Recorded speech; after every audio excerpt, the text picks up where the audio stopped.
سلام سلام كبراتن فتواتن تخاتلتنا يم ادي يوتيوب channel خميل لكم بايوغن سلامي እግዚአብሔር مسكين سلام እግዚአብሔር አምላክ مسكولاتنا يكون لو خاب حدش تحسوا تراخينا لنا لما انت كان فقاد እግዚአብሔር አምላክ ከም ተአበረ استزرعهم بزعا صوم ፍልሰታ ኢና خنعلل እንኳ ዓጽሕኩም خاف በዘጋጣሚ ለኩም ማለት እንኳ ዓጽሕኩም ቅዱስ ዮሐንስ አፈወርቅ መስለንና ለአውደ ዓመት لخون زي دقس لخون ليخوننا ብቻ እንኳ ዓጽሕኩም ክንልልና ሲ لصوم انكو عصحكم كنبهال كمدلنا አንቢ በኔራ ማለትና እንኳ ዓጽሕኩም ይለኩም ዶም ካፍቲ ፋሽጋ ምናምን ካፍቲ ካልእት እንትን ልበል ልጾም ይኮ እንኳ ዓጽሕና እንደው ኩባል ምክንያቱ አይ በረኸት እንራኽወሉ አውጾም ስለሆነ ማለትና እንኳ ዓጽሕኩም ይለኩም ከም ሰንበተ ክርስቲያን ካ እንኳ ዓጽሕኩም ለማ አንቲ ከም ወጣታት ንሕና ወጣታት ለለና ክርስቲያናዊ ህይወት እንምነዮ كنخون ندوليو نجر علنا ودا أو معدينا النريوسي كم زي عينة سبيه كخون ندلي إلنا إنه معدي سبع لنا كنخون ندلي جنا خايا أبينا مالت كنخون ندلي جنا خا يتأثرنا مالتينا السخاء خميجرنا كنا كم زي لنا إنا خنا عمل كم فقد كتابير عملاق مالتي صوم فلسة هذيا بحلفي الحزي إن إحنا لتردنا أبطحنا لمهارنا أي خنيا عشان دقوا عشان دا بالعدنا بهلي عشان دا نصور من ياهل جوجود كم لحدنا من ياهل بك بتعمي كدا تصبنا نشان دا ما أزيات أكندا إن معلتاتنا نقصر نيرا زين كل تصومن مالتي مهنياتهم كانوا نشتكس كانوا عبيقة بقروان نصوم ولا يا مالتي يصوي منها أن نقرب ولا يا من ياهل بك أمانة حس تبلت اللخاسي كل جزياكم تتخون هيوت ناسي كل جزيا كانوا يشتكس كعبي للو سي كل جزياكم إلخا تتخون الكاست منا مالتي كندي بركة كامرة خونا اللي كانوا يشتكس كعبي صوم شندا صيمو يلقرو مالتي قريو خايو تشندا ويم فلستا لقبله مالتي أما أحد صوم أحد ساعاتنا أحد هيوتنا يعكم تتخون إلخا تمنيو ساعاتي وتحز كلها ترد انها نخد كلم علتي خدعه نحنا كم من ناس يمطنك نحنا كم اسات عدبه نزلنا حوي علم نزلنا خا كريستياناوي هيوت انمنيو مالت كنكون ندل سبلكو بقى ما عدينا نرياسي لمثالي ما ادسي كم زي كونيه نلينا مالتي لحال هيوتنا خالي يكون انمني خالي يكون مالتي ስለዚህ አውዝ ሰዓት ሲና ባይ ለመናከን ለመናለና ማለት ነው ናይ ጾም ፍልሰታ በረከት ከድራከም ማለት ነው ምክንያቱ መብራህን ወላዲት አምላክ ክብር ምስጋና አይኹና ንሕና ይትረፍዶ ንመንፈሳዊ ህይወት ዕብየት ይትረፍዶ ናብ እግዚአብሔር ንመቅራብ ይትረፍዶ ስጋው ደሙ ይኹን ላው ኻሊ ዝመንፈሳዊ ዕብየት ክበልና ለኸል ናብ እግዚአብሔር ከቀረበልና ለኸል ለመና ይኹንዋ ተራ ለመና ለሚና ያትፈና ደያ ማለት ነው ريريته لنا يعني نحنا كم وقتات متنكا حزب الشاي خوني كأو أنتني أتينا الذي مسكرم حدش عمت خاي أتينا لمالتي حدش عمتنا لحدش منفس حزنا كنكبره بقى مالت زي أرجت لخونا سنتنا أرجت لخونا ماننتنا حزنا لنا خنقبل حدش عمت أو زعمت زي لي جوركم ونقر على روس كنت ياكم أو زعمت زي سي لخونه نجر لي جوركم وقالدو ندخل لي جوركم وخونكم إذا أمس فلسفة هذه أنا نتقن الله كلنا مالتي أو زعمت زي لي جورنا أو زعمت زي كنكون ندل كريستياناوي هو لي كنا يو ندحر اللياتنا خوينا كزين ما برهان طريقنا كنكون ندلي بدنبي صومنا بدنبي جيزي هنا خلطة صوم النسي ندحر تقنا لنكون نسي بتعمي عرفتي نراه ولو سلالخنا مالتينا زعمت زي علي سرحنا يا نجر ندحر لياتنا خوينا لما برهان نكيك مالتي مهنياتو صوم فلسفه كبال كله قدسان حواريات ابوتاتنا مجمريا نادينا قدس دنجل مريم بعلة عسران حد نطر مسعرفت سغانا يدينا قدس دنجل مريم نخوهاوم يوم امن حسب مهنياتو طريا عريفه طر مسعرفت يا نحسخا قبر خوينو علت 14 نحسخا قبر خوينو مالتي زي كأنا يميت ولديت أملاك من تسقى كوهاوم قدسان حواريات صومي مالتي تمبل كاليتي دمو حواري قدس توماس عرقت آخر كل 14 تقويرة علت 10 شدشت خمس عرقت حواري توماسين مجمرة جزيري وما مالتي كأو بدحري دمو للا እመቤታችን ወላዲተ አምላኽ ርኢያ ምስ በለ ሐዋርያ ቶማስ ንቅዱሳን ሐዋርያት ምስ በሎም ንሕና ከዓ ክንሪኣ ንደሊ ዓሪጋ ድያ ምክንያቱ እሳቶም እዮም ቀቢሮምዋ ግን ዕርገታ ግን ኣይረኢ ማለት እዩ ብቻ ሐዋርያ ቶማስ ይርዩ ዕርገታ ንክግለጸሎም ድማ ቅዱሳን ሐዋርያት ክልተ ስዋኤ ወይም ክልተ ሰሙን ጾይሞም ማለት እዩ ስለዚ ንዘይረእይዎ መንፈሳዊ ነገር መብራን ወላዲተ አምላኽ ንኽሪእዋ ብቻ ይኾነ ካብ አበረኸት ንኽቕበሉ ጾይሞም እዮም ማለት እዩ ንሕና እምነታቶም በረከት ንምስታፍና ከምኡ እመቤቴ ወላዲተ አምላኽ ነታትና ዘይተጠየቅ ዘይተመለሰልና ጥያቄ የለና ዘይተፈትሐ ቋፀሮ ንዘለና ብዙሕ ነገር ከርተት ንብለሉ ብዙሕ ነገር ዝህውኸና ነገር ቢያንስ መብራህን ወላዲተ አምላኽ ትምልሰልና እያ ቢያንስ እኳ ተለይ መለሰትልና ምክንያቱ ለይጠቕመና ተኾይና ለይ ትምልሰልና ማለት እዩ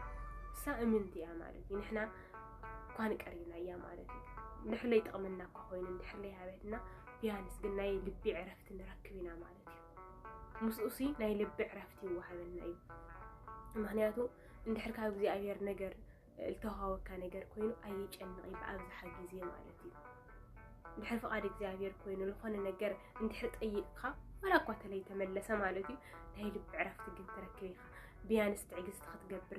ጽንዓት ክትገብር ንልብኻ ጽንዓት ይመልኦ እዩ እግዚኣብሔር ኣምላኽ ወይ ከዓ እመቤቴና ሕዚ ከዓ ለይተፈትሐ ቋፀርን ዘለና ህይወት ጥያቄን ዝኾነትና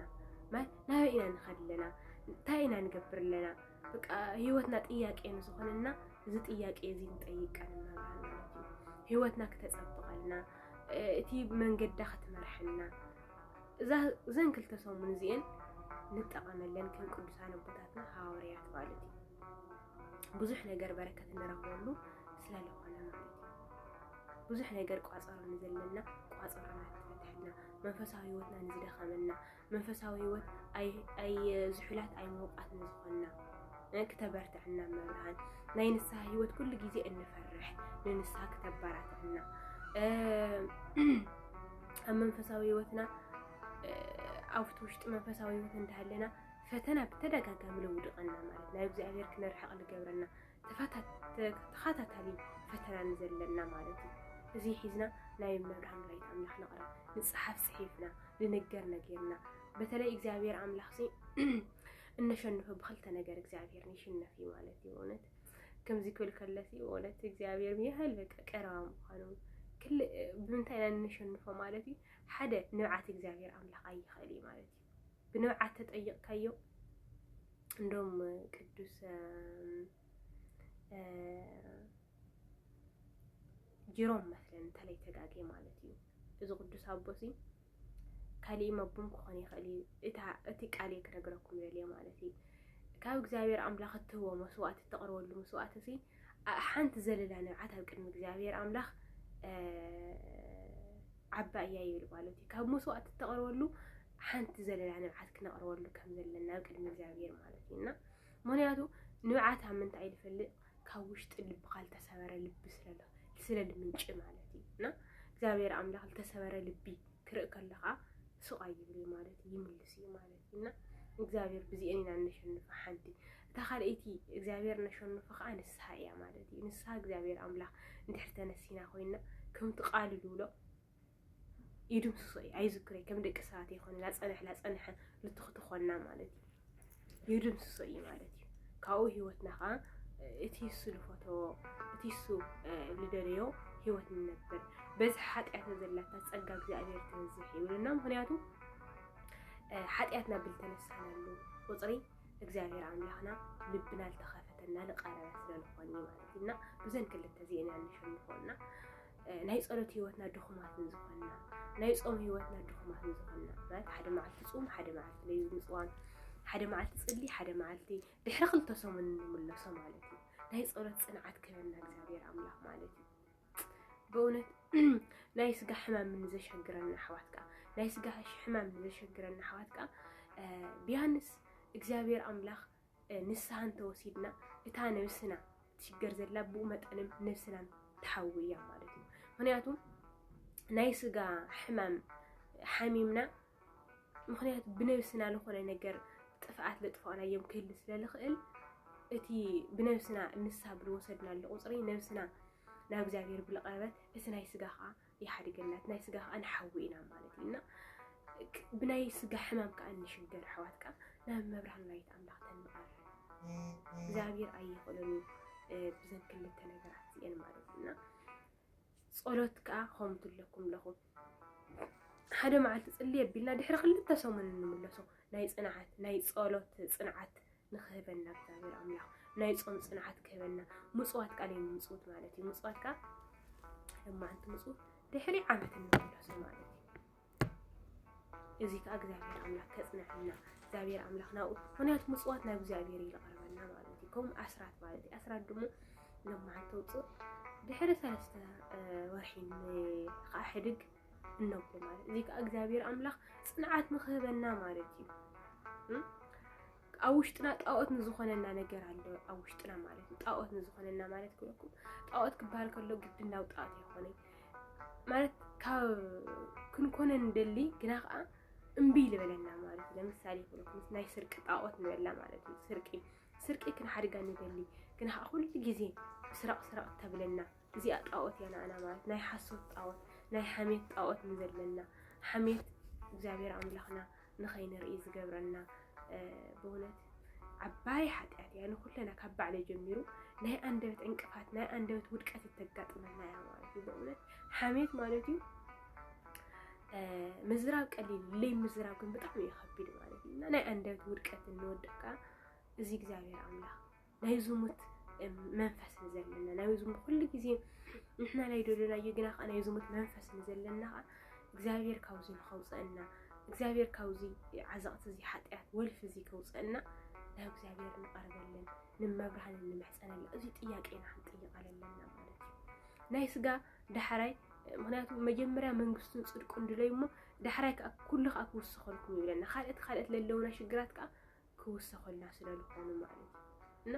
እዚ ጥያቄ እዚ እንድሕር ጠይቅና ኮይና ስለ ሃገርና ጥያቄ እንጥይቅ እግዚአብሔር ምሕረት ክገብረልና ንሳተይ ወተይ አተናይ ንኸይወስደና እግዚአብሔር አምላኽ ማለት ንሳተይ አተናይ ንኸይወስደና እግዚአብሔር አምላኽ ጥያቄ ምጥያቅ ማለት እዩ ስጋው ደሙ ተይበላዕና ይውዛዕድ እዚ ኮይና ስጋው ደሙ ከይበላዕና ንኸይወስደና እቲ ሐቀኛ ንስሓ ዝኾነ ከይአተና ንኸይወስደና ማለት እዩና እዚ ጥያቄ እዚ ንጥይቀሉ ሰዓት ስለለኾነ ማለት እዩ ከም ወጣታት በቃ ብርታዓት መንፈሳዊ ህይወት ንዘለና ወጣታት ንኾን ካብ ዓለም ዝተፈለና ወጣታት ንኮን ካብ ዓለም ኢና ነብር ካብ ዓለም ካብ በአሰራራሕና በአተሐሳስባናና ብምግባርና ልተፈለና ክንኮን ማለት እዩ ካብ ዓለም ተፈለና ከለሁ ዓለም ዘዋዝንኬና ጉሓፋታት ተቀርበልና ነገር ካብ ርሒቅና መንፈሳዊ ህይወትና ጽንዓት ንኽንኸውን ጽንዓት ንዘይብልና ሓደ መዓልቲ መንፈሳዊ ሓደ መዓልቲ ዓለማዊ እንኾን ከዓ እመቤቴ ወላዲት ኣምላኽ ጽንዓት ንኽተበልና በአጽንዑ ምልማን ማለት እዩ መብርሃን ከዓ ክትምልሰልና እያ ምክንያቱ ልምና ዘለና መንፈሳዊ ነገር ስለለኾነ ማለት እዩ መብርሃን እቲ ፍቅር ወዳእ ንሕዝነ ንዓ ንሕዝነ ነገር ዝነበርና መብርሃን ወላዲት ኣምላኽ ናብኣ ንኽንቐርብ ንፍቅር ወዳ እንሕዝነ ነበርና ንዓ ምሕዛን ስለለኾነ ካብዚ ነገራት እዚ ክንቁጠብ ክትርግፈና ዘመን ህይወትና ክትባረኸልና ትክክለኛ ህይወት እንታይ እያልና ጥያቄ ንዝቀርበና ጥያቄና ክምለሰልና ምክንያቱ ንሕናሲ ክባራት ዝኾንና ምዃንና ክንኣምን ማለት ምክንያቱ ክባራት ምዃንና እንድሕር ኣሜንና ኮይና ኣብ ዘይድለ ቦታ ስለለይ ንርከብ ማለት እዩ መንበሪና ዓላማ እንድሕር ንፈልጥ ኮይና ኣብ ዘይድለየና ቦታ ክንርከብ ኣይንኽእልና ፍቁራት ኣሕዋተይ ማለት እዩ ስለዚ መብርሃን ወላዲት ኣምላኽ ከም ወጣታት ንሕና ክንልምነ ዘለና ኣብ ወጣትነት ዕድመና ንዘለና ፈተና كتبلنا كتقللنا بيانس أو وقتنا تابسات عدمان زلنا بأوزحة إن فتنا بزمتي مالتي أنا يخون كبير زلهم مصحف زولي مالتي أبوتاتنا كل جزء مرنا أيوة وقت زفتن بزمتي عبيت زفتنو بجنزبي مالت أركتوت مالتي أركتوت رمو ناقز تورنا نجار يلي إلهم بجنزبي فتون إحنا وقتات كأخون بزمتينا الفتن مالت بقى لمسألنا أنتن مالتي لمسألنا سميتنا إنا نختل مالتي سمعتنا إنا نختل بزمقة بعد ودق مالتي نا زيتات كأ عند حسنا نمبرهن إياك تنتيقة بحالتي إنهم بونوا باتك اللون ቢያንስ ጸሎት ከከም ዓቕም እንዲሰብ ክጽልል ይኽእል ብልብና ግን ምንባዕ ማለት እዩ ማለት ኣብ ጥራሕ ማይዳ እንነውዕ ንብዓት ኣለና ማለት እዩ ማለት በቃ ጨኒቕና ድዩ ቢልና ድዩ ንብዓት እንነውዕ ንብዓት ኣለና ማለት እዩ ቢያንስ ኣብዚ ናይ ጾመ ንሓሰ ማለት እዩ እዚ ጾመ ፍልሰታ ማለት እዩ እስኪላ መብርሃን ወላዲት ኣምላኽ ንባዕ እዩ ማለት እዩ ከምትለኩም ለኹም እግዚአብሔር ብክልተ ነገር ኢና ክንሸንፎ ንኽእል ኢለኩም ብንስሓና ብንብዓት ኢና ክንሸንፎ ንኽእል ንብዓት ካብ እግዚአብሔር ኣይኽእሉን እና ህይወትና ከስተኻኽለና በእውነት ብለይ ጸሎት ናብ ንስሓ እንደው ቡና እንጦንስ መሰለን ተለይ ተጋጊና ብለይ ጸሎት ናብ እግዚአብሔር ክትቀርብ ይትኽእልን ኢኻ ማለት ናብ ንስሓ ክትበቅዕ ይትኽእልን ኢኻ ይብሉ ምክንያቱ መሳለልና ሓገዝና ዝኾነና እግዚአብሔር ኣምላኽና ስለለኾነ ማለት እዩ እና ኣውዚታት እንነውሖ ሲልና ህይወት ኣቕጣጫ ንዝተፈና ናብ መብራን ተነጥይቃ ባህሊት ማለት እዩ እነንብቦ ንባባት ከምትለኩም ልኾ ከከም ዓቕሙ ይሰብ ውዳሴ ማርያም ናይ ዕለቱ ደካማታት እንድሕር ኮይና እንድሕር ከምኡን ኮይና በቃ ዘወትር ጸሎት ምጽላይ ከምኡ ብርትዕት ኢልናኻ ናይ ዘወትር ውዳሴ ማርያም እኒእና ከምኡ ብርትዕት ኢልናኻ ናይ ሸውዓቲኡ ውዳሴ ማርያም ማለት እዩ ከከም ሰዓትና ፈራረቕና ማለት ለምሳሌ ውዳሴ ማርያም ናይ ሶኑና ናይ ሶሉስ ኣፍታ ጸሎት ንገብራ ሓዝ እንድሕር ቢና ኮይና ለድሕር ሰዓት ካ እንድሕር ክልተ ግዜ ንጽልካ ኮይና ተንክልተ ነብጽሕን ማለት እዩ ዛ መደቀሲና ንኸትከልና ተንክልተ ንውደን ማለት እዩ ብርትዕት ኢልና መዝሙር ዳዊት ማለት እዩ መዝሙር ዳዊት ካ ዓቕምና በቃ